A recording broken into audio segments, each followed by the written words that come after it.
फडणवीस आणि ठाकरेंमध्ये रुदालीवरून जुंपली आहे। ठाकरेंच्या मेळाव्यातून रुदालीचं दर्शन झाल्याची टीका देवेंद्र फडणवीसांनी केलेली होती, तर रुदाली म्हणणं ही हिणकस आणि विकृत प्रवृत्ती असल्याचं उद्धव ठाकरे यांनी म्हटलेलं आहे। त्यांनी देवेंद्र फडणवीसांच्या टीकेला उत्तर दिलंय।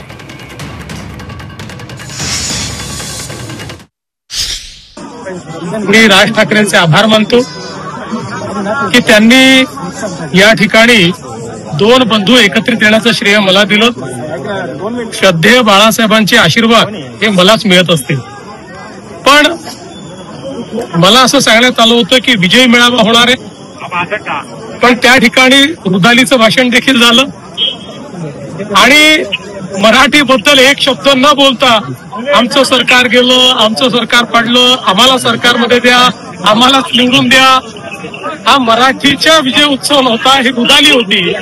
त्या रुदालीचं दर्शन ते त्या ठिकाणी आपण घेतलेलं आहे।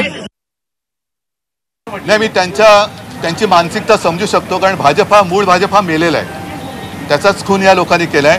आणि त्यांचं जे काही रुदाली चालू आहे, रुदाली हा सुद्धा हिंदी शब्द आहे, त्याच्यामुळे ते जे काय ऊर बडवायला त्यांनी बाहेरच्या पक्षातले, अगदी आमच्या पक्षातले सुद्धा ऊर बडवे घेतलेत, काँग्रेसचे ऊर बडवे घेतलेत, राष्ट्रवादीतले सगळे देशभर इतर पक्षातले ऊर बडवे घेतलेत, कारण भाजपा मेलाय। मूळ जो भाजपा होता, ज्याची शिवसेनेबरोबर युती होती, तो भाजपा या लोकांनी मारून टाकला आणि त्याचं दुःख व्यक्त करताना जे ऊर बडवतात, ते ऊर बडवायला सुद्धा त्यांची ओरिजिनल माणसं नाही आहेत, त्यांना ती माणसं सुद्धा इतर पक्षातून घ्यावं लागतात। त्याच्यामुळे फडणवीसांची प्रतिक्रिया मी समजू शकतो, पण मराठी माणसाच्या आनंद क्षणाला ज्यांना रुदाली वाटत असेल, हे अत्यंत विकृत आणि हिणकस वृत्तीची माणसं आहेत।